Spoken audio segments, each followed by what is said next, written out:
but ultimately, is it making people happier right now? Most technology, I would say no. In fact, you and I were talking about social media before this, about just not having Instagram on your phone and not dealing, and you feel better. Yes, I think that one of the issues with social media that's been pointed out by many people is that I think maybe particularly Instagram, people look like they have a much better life than they really do. Right. So by design. Yeah, people are posting pictures of when they're really happy. They're modifying those pictures to be better looking.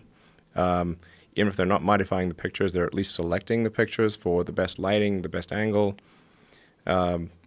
So people basically seem they're way better looking than they basically really are. Right. And they're way happier seeming than they really are. So if you look at everyone on Instagram, you might think, man, there are all these happy, beautiful people, and I'm not that good looking, and I'm not happy. So I must suck, and that's going to make people sad. So when in fact, those people you think are super happy, actually not that happy. Some of them are really depressed. They're very sad. Some of the happiest seeming people, actually some of the saddest people in reality. And nobody looks good all the time. It doesn't matter who you are. No. It's not even something you should want. Why do you want to look great all the time? Yeah, exactly. So I think things like that can make people quite sad. Well, just by comparison, because you just sort of people generally think of themselves relative to others. We are constantly rebaselining our expectations. And you can see this, say, if you watch some show like Naked and Afraid, or if you just go and try living in the woods by yourself for a while, and you'll learn that civilization is quite great. It has a lot of it. People want to come back to civilization pretty fast on Naked and Afraid. Wasn't that a Thoreau quote? The comparison is a thief of joy.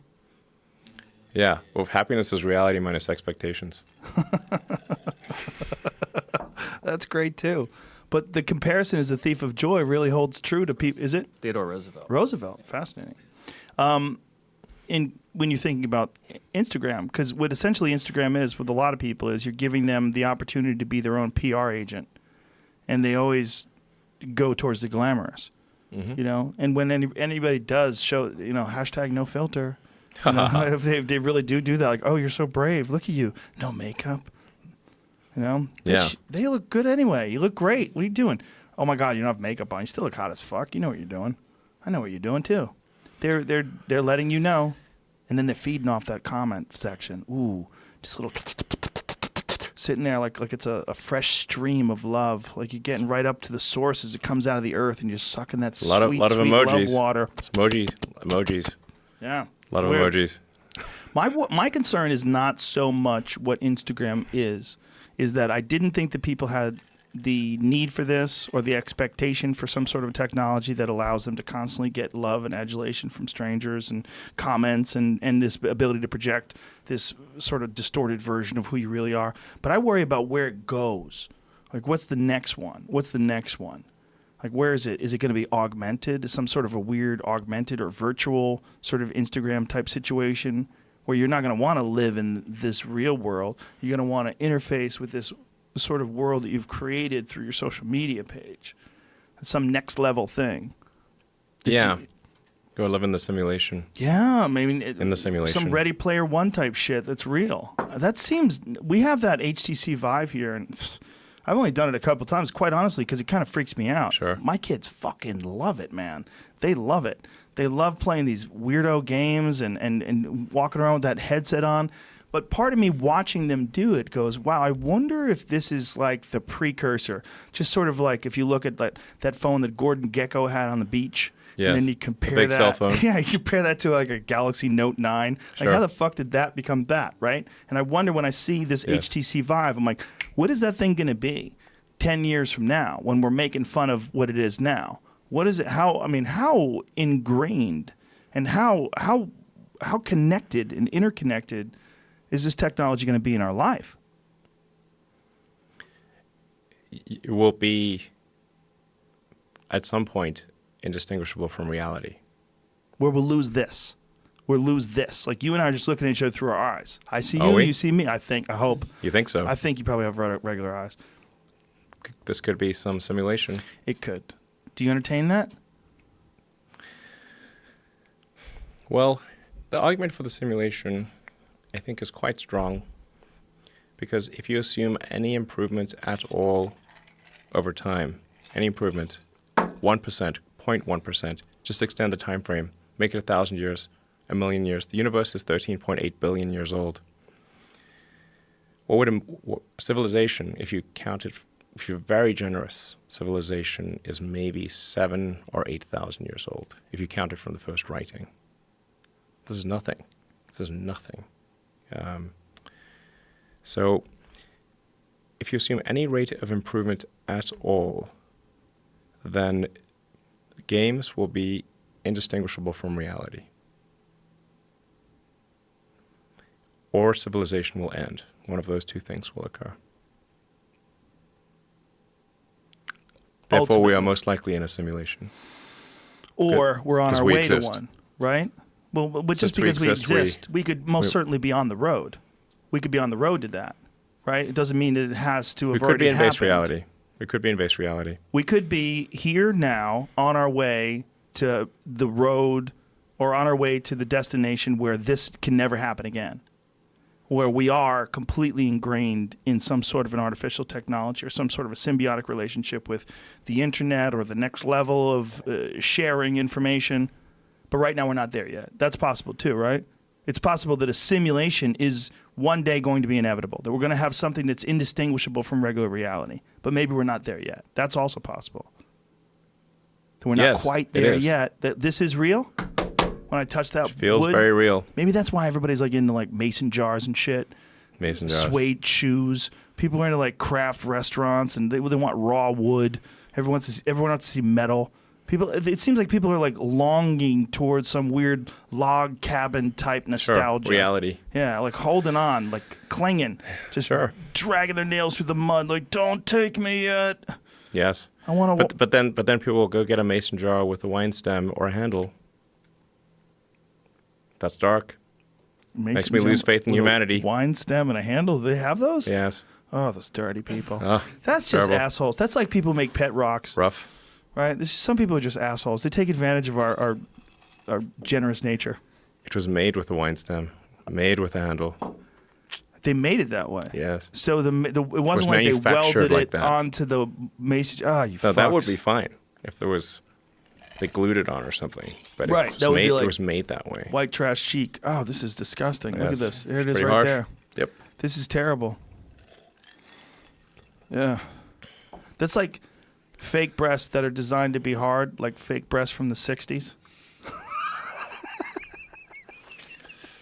It's like if you really long for the ones with ripples, here we go. Yeah. That's almost what that is. Yeah. What are you going to do, man? There's nothing, it's nothing you can do to stop certain terrible ideas from propagating. Yeah. Anyway, I don't want to sound like things are too dark, because I think like you kind of have to be optimistic about the future. There's no point in being pessimistic. It's just too negative. It doesn't help. It doesn't help. I think you want to be. My theory is like you'd rather be optimistic. I'd rather be optimistic and wrong than pessimistic and right. Right. At least err on that side. Right. Yeah. Because if you're pessimistic, it's going to be miserable. Yeah. Yeah, nobody wants to be around you anyway. If it's the end of the world, you're like, I fucking told you, bro. Yeah. The world's Exactly. ending. Yeah. It is I what mean, it might is as for well all. Enjoy the journey. Right, if you really want to get morose, it is what it is for all of us anyway. We're all going to go, unless something changes. Yeah. I Ultimately, even if we just sort of existed as humans forever, we'd still eventually, that'd be like the heat death of the universe. Right. A zillion years from now. Right, even if we get it past the sun. If we figure out a way past the sun running out of juice. Eventually it's going to end. It's just a question of when. Right. So it really is all about the journey. or transcendence from whatever we are now into something that doesn't worry about death. The universe as we know it will dissipate into a fine mist of cold nothingness eventually. And then someone's going to bottle it and put a fragrance to it, sell it to French people in another dimension. It's just a very long time. So Yeah. I think it's really just about how can we make it last longer? Are you a proponent of the multi-universes theory? Do you believe that there are many, many universes, and that even if this one fades out, that there's other ones that are starting fresh right now, and there's an infinite number of them, and they're just constantly in this never-ending cycle of birth and death? I think most likely, this is just about probability, there are many, many simulations. These simulations are, we might as well call them reality, or you could call them the multiverse. These simulations, you believe, are created? Like someone has manufactured? They're running on the substrate. So That substrate is probably boring. boring. Mm-hmm. How so? Well, when we create a simulation, like a game or a movie, it's a distillation of what's interesting about life. You know, like it can take a year to shoot an action movie, and then that's all distilled down into 2 or 3 hours. So let me tell you, if you see an action movie being filmed, it's boring, super boring. There's like lots of takes. Everything's in a green screen. Looks pretty goofy. Doesn't look cool. But once you add the CGI and have great editing, it's amazing. So I think most likely, if we're a simulation, it's really boring outside the simulation. Because why would you make a simulation that's boring? You'd make the simulation way more interesting than base reality. That is, if this right now is a simulation. Yes.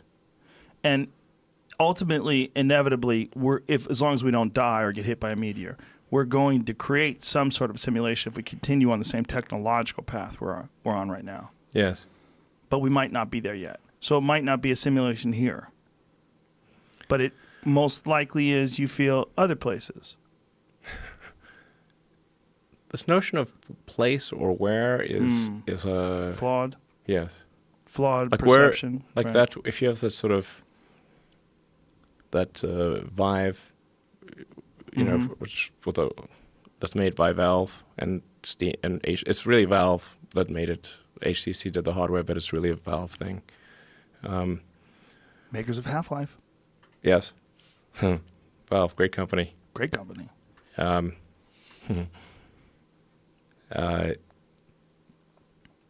When you're in that virtual reality, which is only going to get better, where are you? Where are you really? Right. You aren't anywhere. Well, whereas You're in the computer. what defines where you are? Is Exactly. It, right. It's your perception. Is it your perceptions, or is it a scale that we have under your butt? You're What do right here. I've measured you. You're the same weight as you were when you left. But meanwhile, your experience is Why do you radically think different. you're where you are right now? You might not be. I'll spark up a joint if you keep talking. Your manager's going to come in here. We might have to lock the door. Right now, you think you're in a studio in LA. That's what I heard. You might be in a computer. Oh, listen, man. I think about this all the time. Yeah, I mean, it's unquestionable that one day that'll be the case. As long as we keep going. As long as nothing interrupts us. And if we start from scratch and, we're single-celled organisms all over again, and then millions and millions of years later we become the next thing that is us with creativity and the ability to change its environment, it's going to keep monkeying with things until it figures out a way to change reality.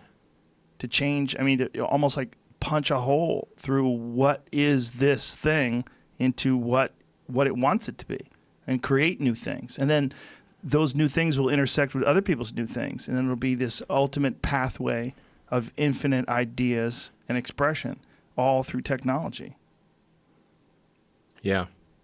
And then we're going to wonder, like, why are we here? What are we doing? Let's find out. Well, I think we should take the set of actions that are most likely to make the future better. yes. Right. Yeah. Right. Right. And then reevaluate those actions to make sure they're that it's true. Well,